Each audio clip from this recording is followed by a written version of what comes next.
Elamad Barak Elamad Barak. Haha. Closest I've is how come. I go.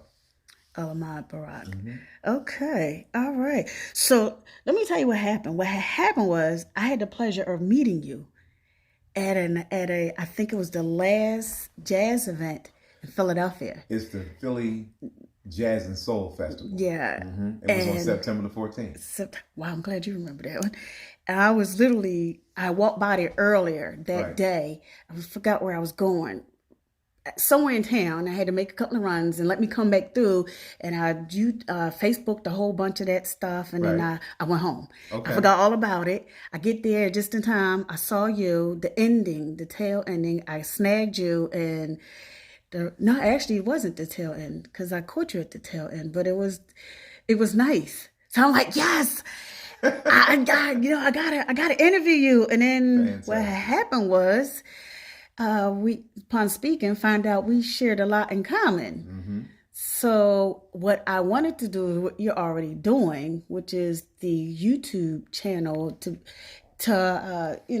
bring guests on and just do a lot of promoting their music and stuff. But Hmm. you have this unsung Unsigned soul. unsigned Yeah, soul. unsung. That's already copyrighted Yeah, I and know trademarked. Mm-mm.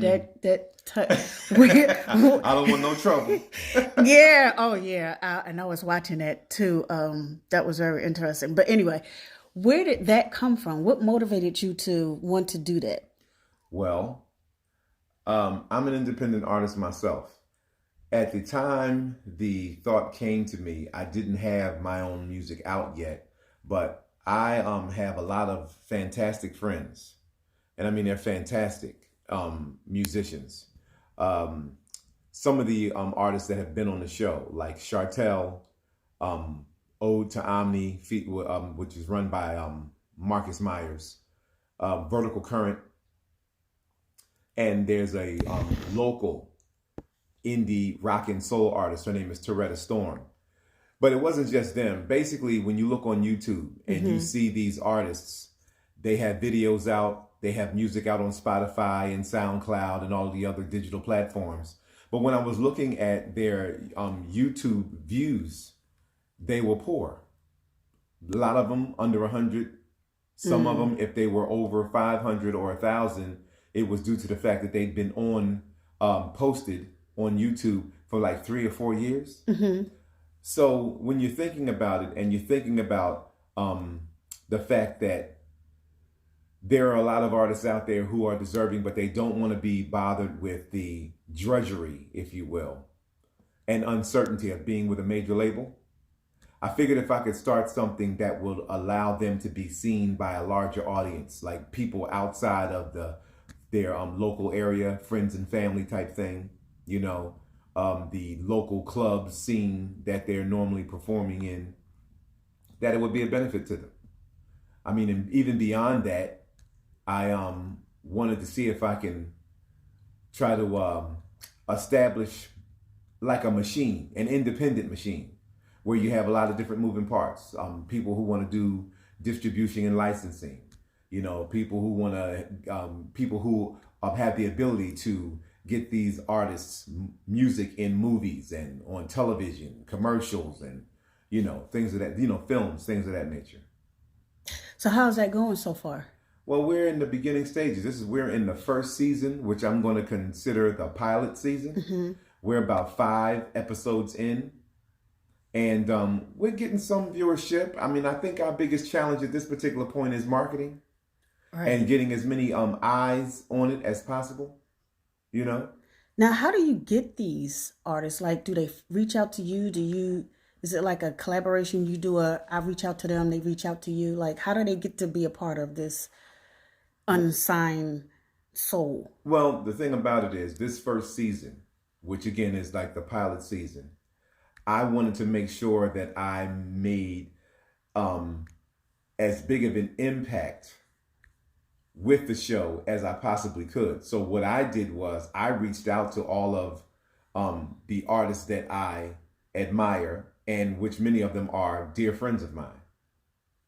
I've watched them perform over the years, and some of them, like I said, we've performed together and I have a deep affection for them. So I figured that if I get these power hitters on for the first season, that would spark some interest, create a buzz, and then moving into thinking ahead, moving into the second season, then maybe since we built that mousetrap, people would beat a path to our door.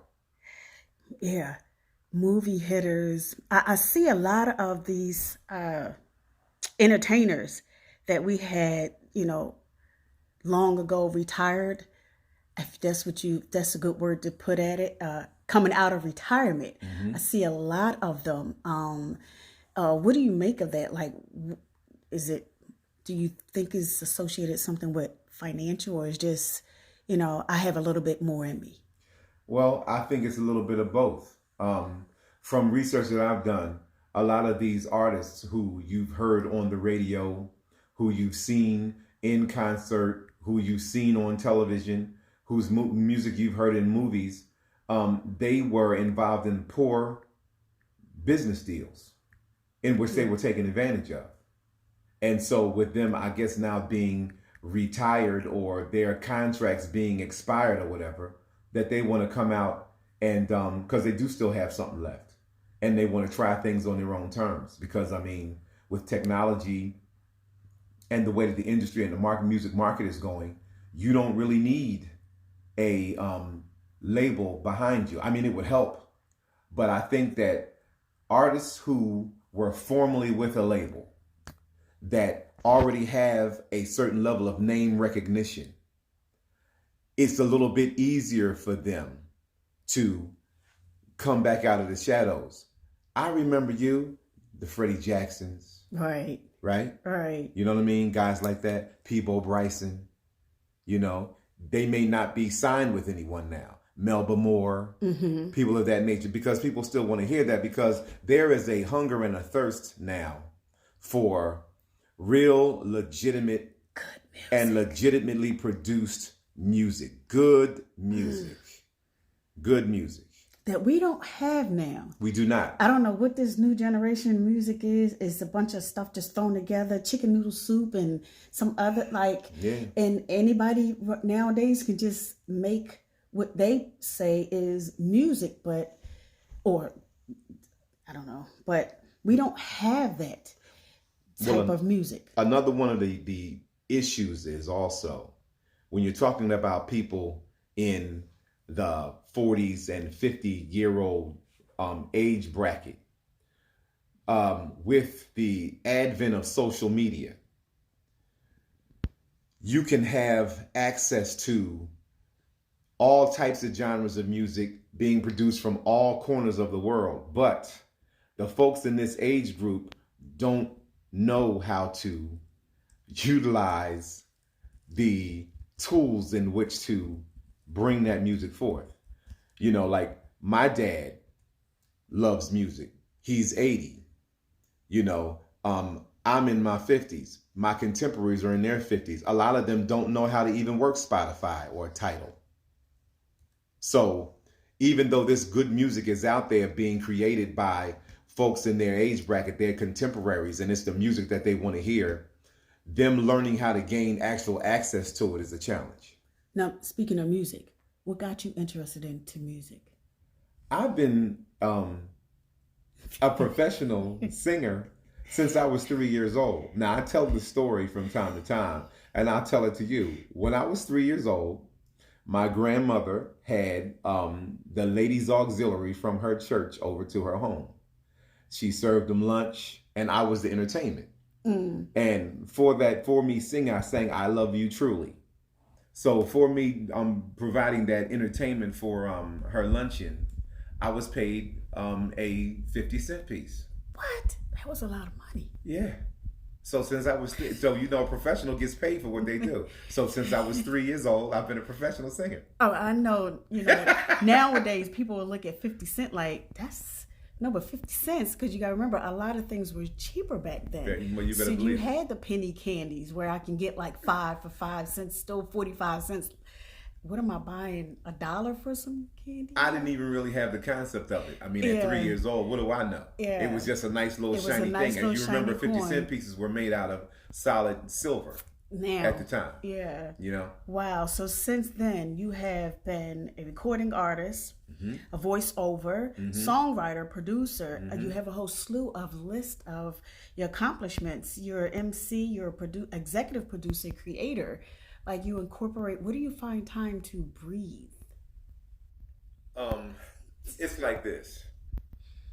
Early on in the, I believe it was the '90s, when Philly was the hub of the music scene. You had Jill Scott and Music Soul Child coming out. The Roots, Philadelphia International wasn't as huge as it was. Like they stopped creating and distributing, a lot of music that they were doing back in the '70s and and the '80s and what have you. Um, I was around then.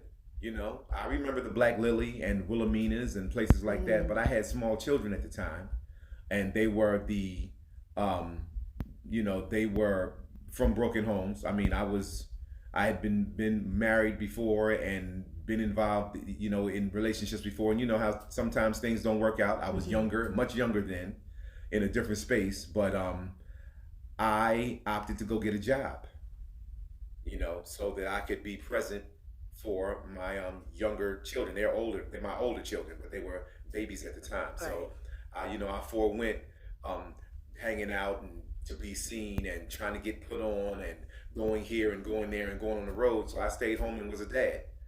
So I felt early on that maybe my dream or aspiration or destiny of being a independent artist or even a signed artist to a major label was over. Let me ask you this. I've always thought being signed was the end thing. Me too. Yeah. And I was blessed to have met a young man who made a song that got picked up and plays during the home Eagles game. And he's unsigned, he's his own. And, we sat down and talked and he broke it down a little. But what do you say to people who say, nah, I'd rather be signed versus unsigned? What are your thoughts on that? There are pros and cons to both. The pros of being with a major label.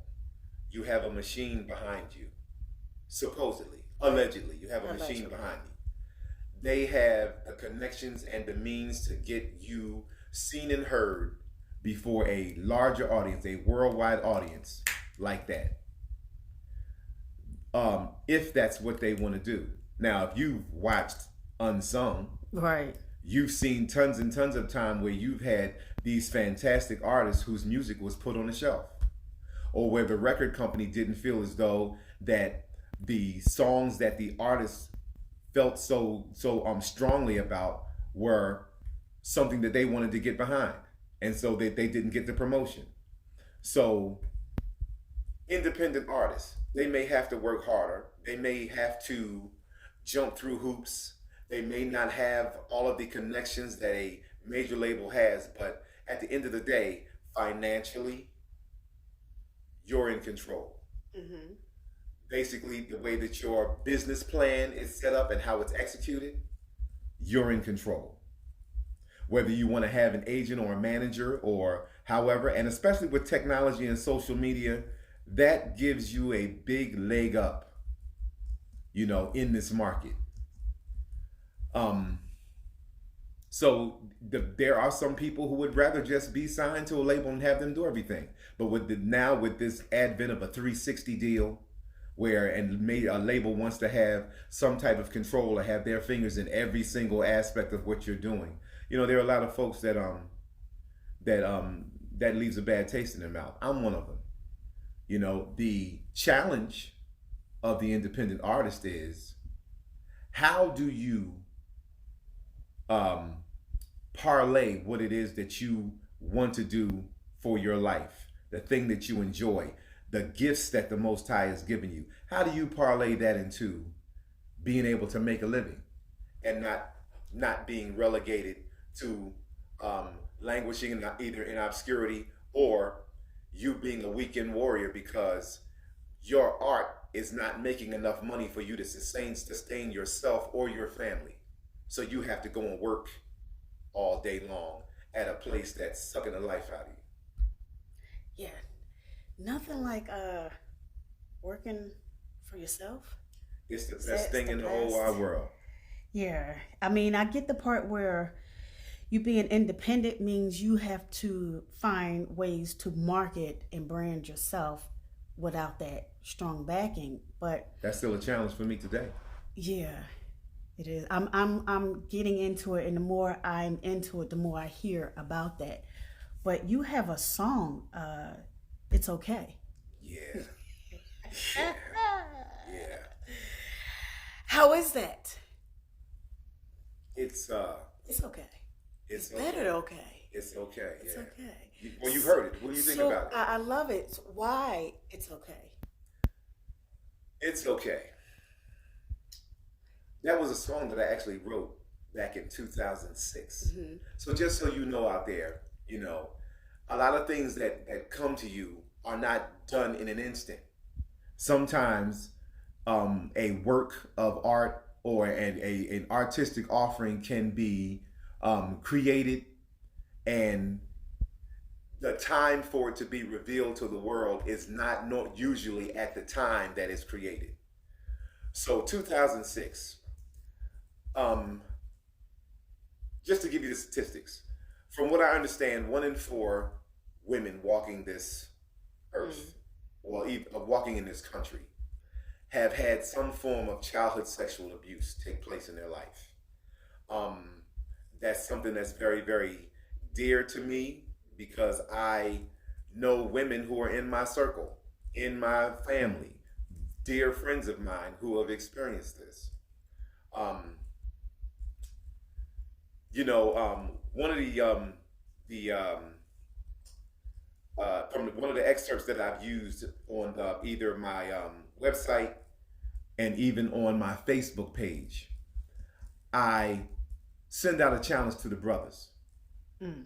because a lot of us have that memory of that young lady who was easy to get to, or that lady that was easy for a lot of guys to get to.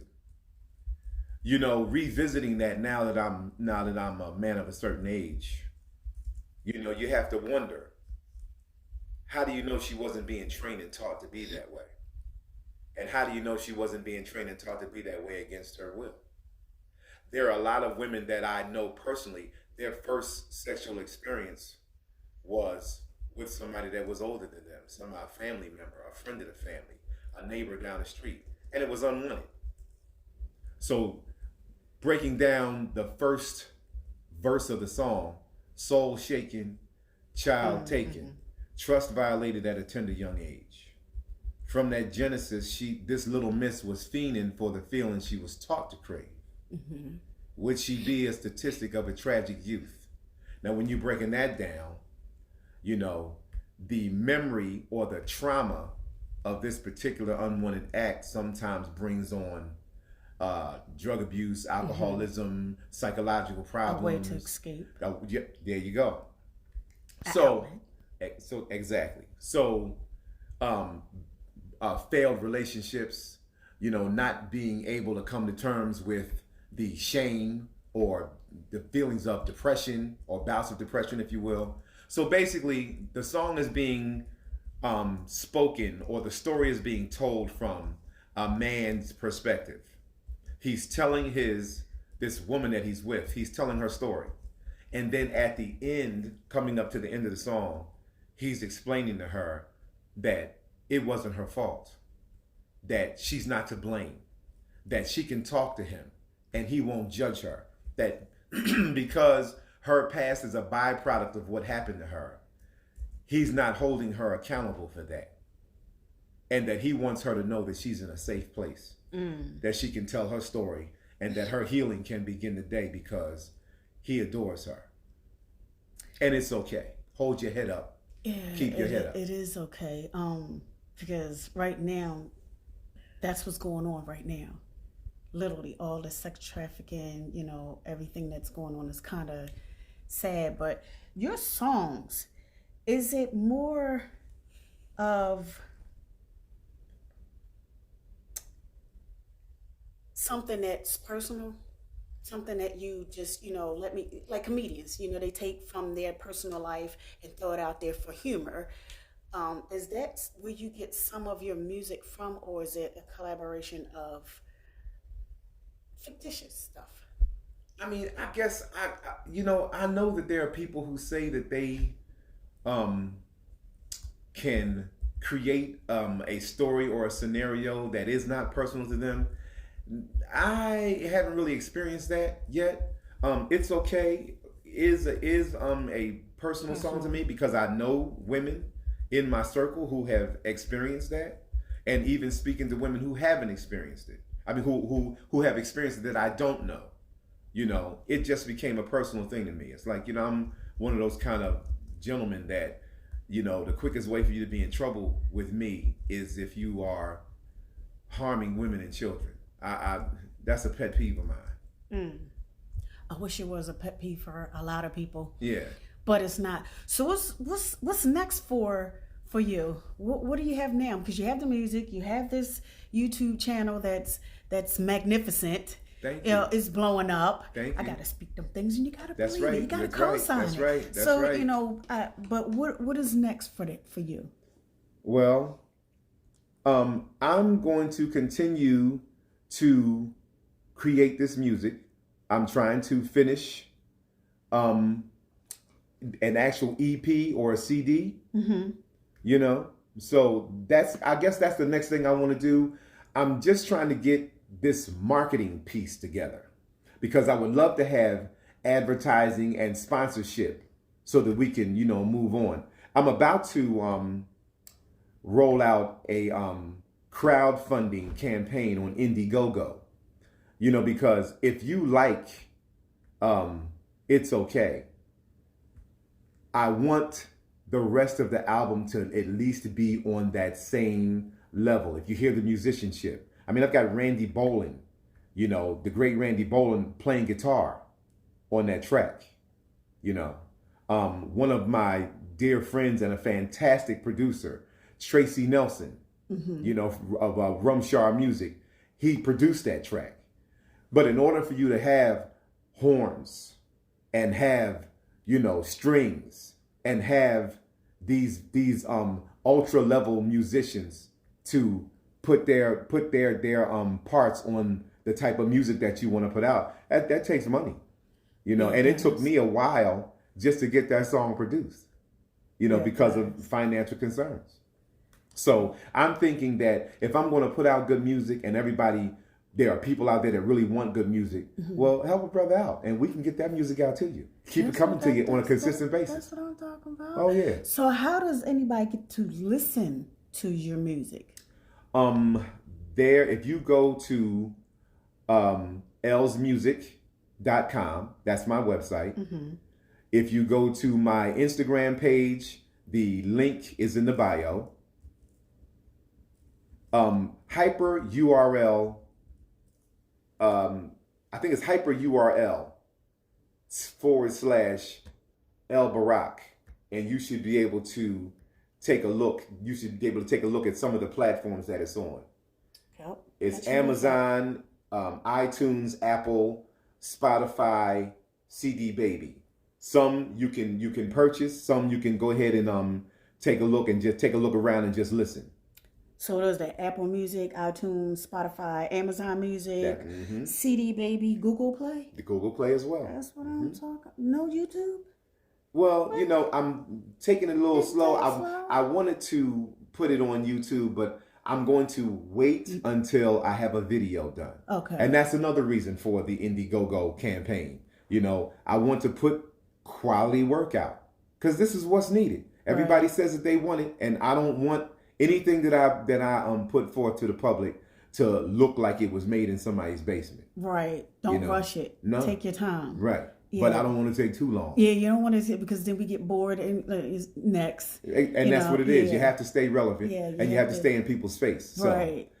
So we don't forget you. Exactly. But I think that It's Okay, the music video, or short film would be very impactful. My production manager, Kim Sims, when she heard the song, I let her hear the song once it was done. She called me back in tears. And one of the things that she said to me that was very, very poignant and significant, this is not a song, it's a movement. Right. And I'm down with that. It's needed now. It's really needed now. How ironic that, it's, even though it was back then, it's needed now. So I get you need to take your time. Don't take too long. Oh, I won't. I've got other music that's coming out. I mean, it's not a situation where the songs just need to be created. They just need to be produced and put out. So was there something that came out September? That was It's Okay. That was okay. But question: how does anybody get to?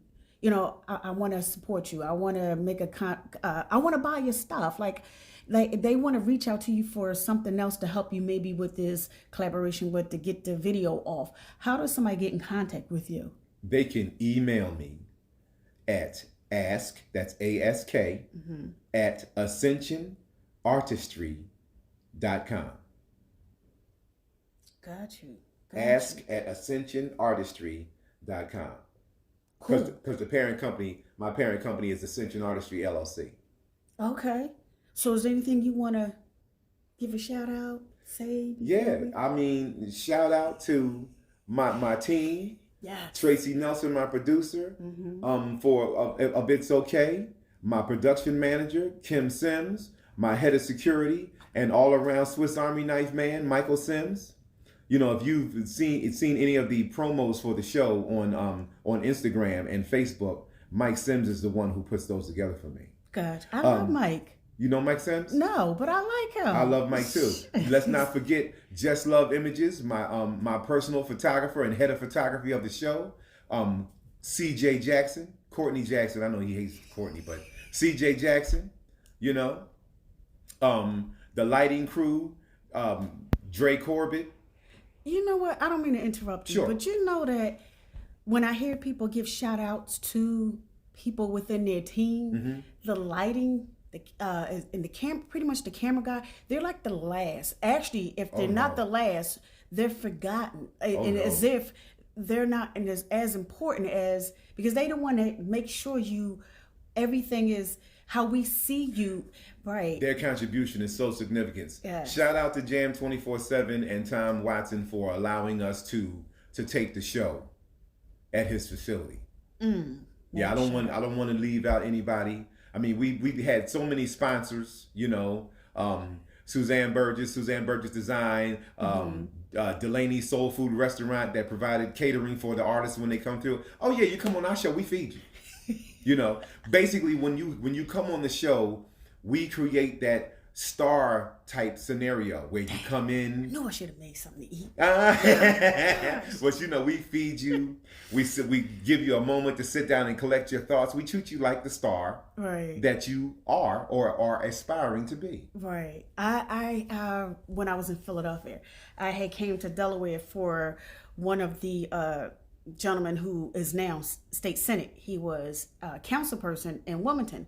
So I came up for the meet and greet, and there's a gentleman that hosts a radio television show on Comcast 28. Okay. So while we're talking, he's like showing me off to other people. Hey, she does this. And fast forward, he asked me, he said, do you have any celebrities that come on your station?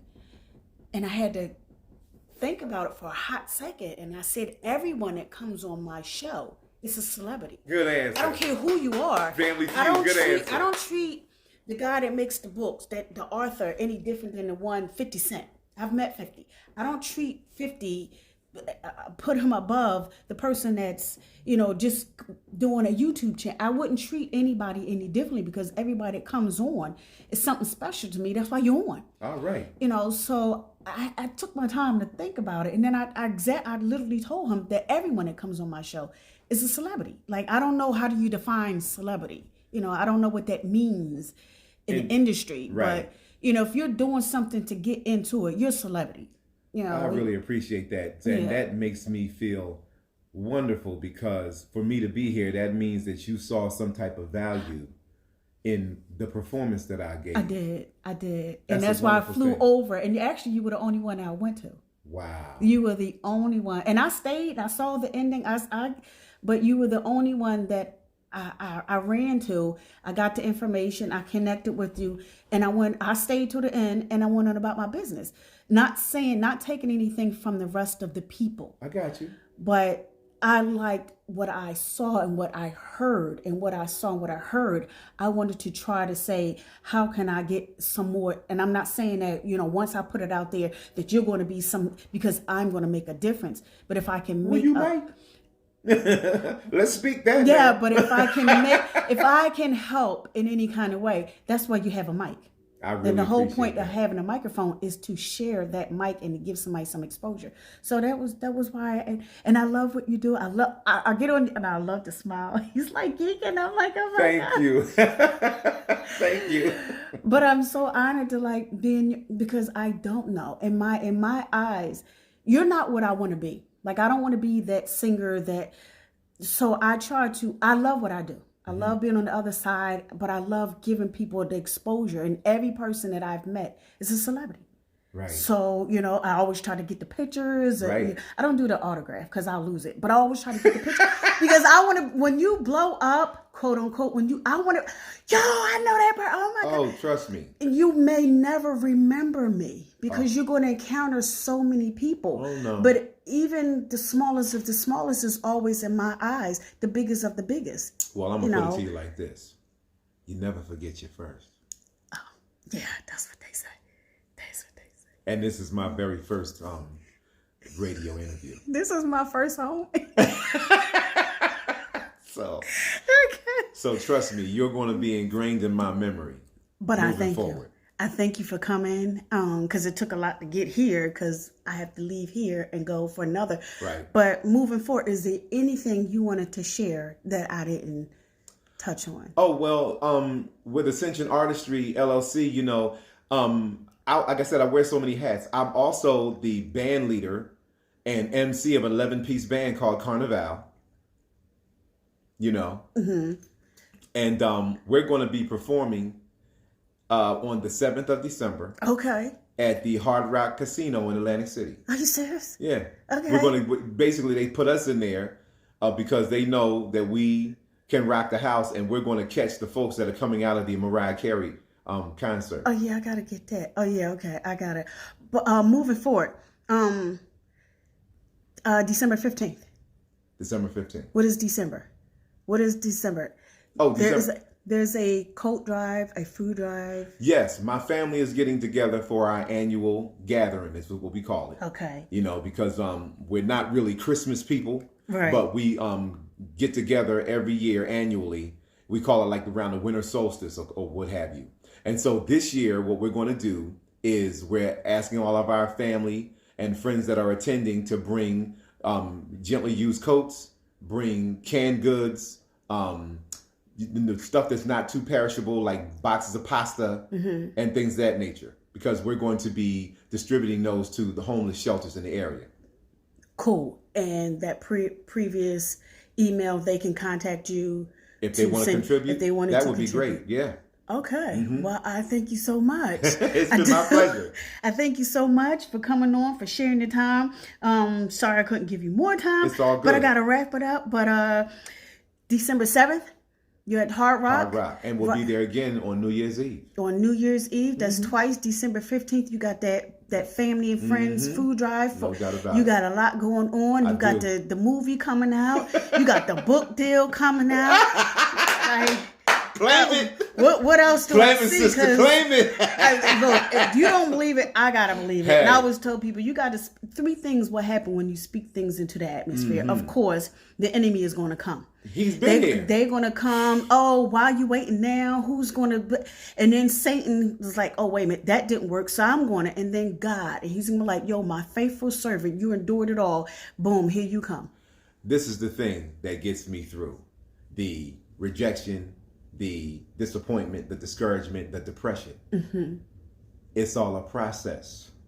It's all a process. Even those feelings, even those moments when you think you're not going to make it. This is all in the game of making it to your ultimate destination. You just got to keep on moving. Now, before I go, because Okay. that was slamming, but Dad, maybe I shouldn't have. But I need you to leave my audience with something positive to rest their head on. There are going to be times when you think that you are all alone and that the Most High is not dealing with you. Look at it like this. When you're in school, the teacher gives you certain lessons and certain tools that you'll need because a test is coming. When you're in the classroom and you're taking the test, is the teacher talking to you? He's in the room, but he's not speaking to you at all. He doesn't talk to you again until after the test is done. Hold fast, hold tight. The Most High has not left you, nor has he forsaken you. He's not a man that he should lie. Keep your head up, y'all. Thank you so much. Thank you so much.